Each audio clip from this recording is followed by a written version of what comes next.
The biggest pain point for any new business owner or an existing business is to get customers. I myself have struggled with this a lot, and these are the 7 key things that worked for me. Hey friends, if you're new to this channel, my name is Bhavik and I've worked in customer success space for over 7 years now, both with big corporations and small businesses. And in this video, I'm going to break down 7 key things that helped big corporations as well as small businesses to get their customers even today. So let's get into it. The number one way to get your first customer is referrals. Look at your own network and see who amongst your friends or family would be interested to work with you, right? If you're selling a product or if you're selling a service, it's easier to talk to people who you know and people who trust you, right? This is the number one thing that you do. This is what worked for me. I reached out to my friends and family and say, hey, I started this marketing agency. Is anyone looking for a website? And then a couple of hands were raised. Then I reached out to them. Some said, no, we don't need it now. Some said, okay, help me out, but I can't pay. And then 1 or 2 people would be there who'd say, okay, I'll pay for this.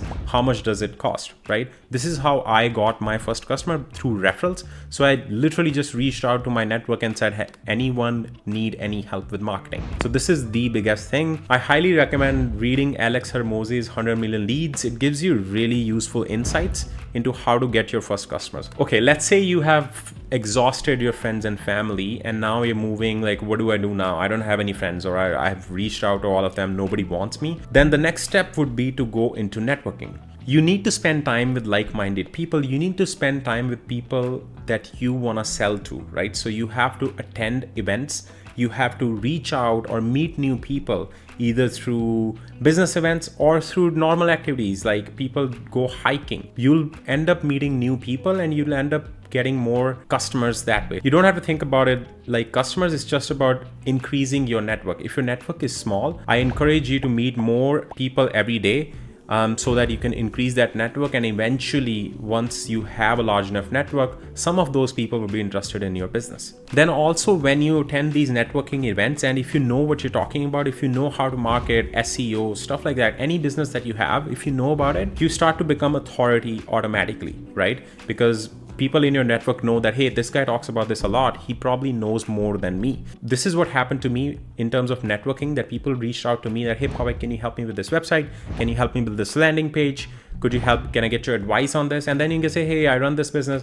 And this is how the natural sales conversation goes. Apart from cold calling, almost all of my sales calls are pretty simple.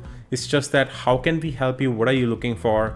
And then me helping them achieve their goals, right? It could be a business outcome, it could be a personal outcome, but that's what I do. And networking really takes it a level up when you start reaching actual customer-based groups. For example, if you're a tax accountant and you actually end up being in a circle of customers looking for tax advice, there are a lot of Facebook groups and there are a lot of people who struggle to do their taxes. And if you get into that group, then it's a gold mine, right? Once you start networking with people, it's a spiraling effect. They tell each other that this guy has experience and this guy can help you with what you're trying to do. The third key thing that worked for businesses and I've seen worked for corporations is offering promotions and discounts, especially for your first customer. Don't think about money at all. Your point is to get them in the door, right? So you can offer them huge discounts. That's why you will see data like customer acquisition costs are extremely high for big corporations.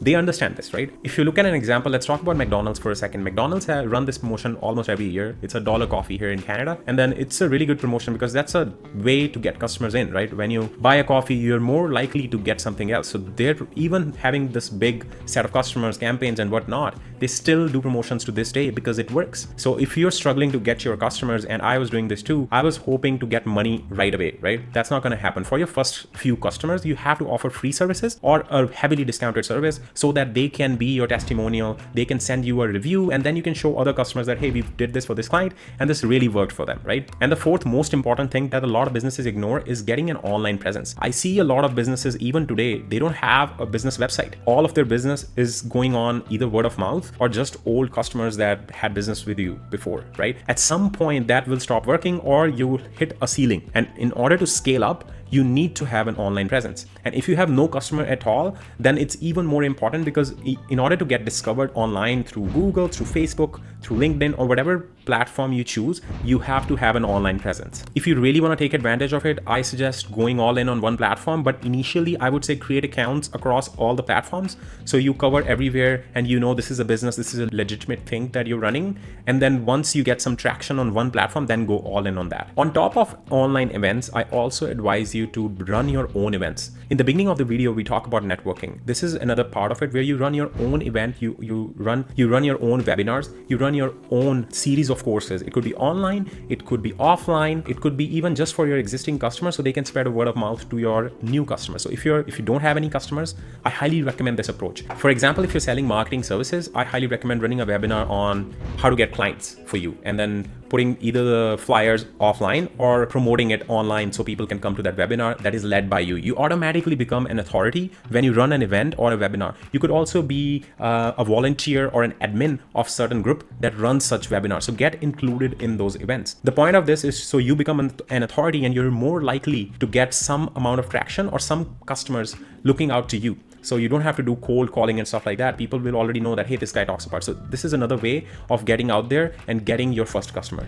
By the way, this is most underrated thing that people don't do. And this is what worked for me. My initial first 2 customers were onboarded through events and events only. They didn't know me. They didn't know who I am. They didn't know who I was, what did I do, and why I'm here. All they knew was, hey, this guy talked about customer success. This guy talked about customer acquisition. So maybe I'll talk to him. They ended up talking to me, ended up becoming a customer, and ended up getting their website done from me. Lastly, email marketing and email sequences. So if you're new to this and you haven't done this before, it's like an email blast using certain tools like ConvertKit or Beehive or other third-party tools that can do this for you. If you have a list of emails or potential customers that you think could buy from you, you can email blast them with a campaign that, hey, we're running this promotion, or you can email blast them with a free service like a lead magnet. And it works because you're not trying to sell something, you're trying to offer something for free, and they end up getting in touch with you, and then you talk about your other services that you're trying to sell. So that's how I got my first customer. If you want to see how I use lead magnets in my emails, watch this video. I break down exactly how I did it. Thank you for watching. If you enjoyed it, please like and comment on this video. Thank you.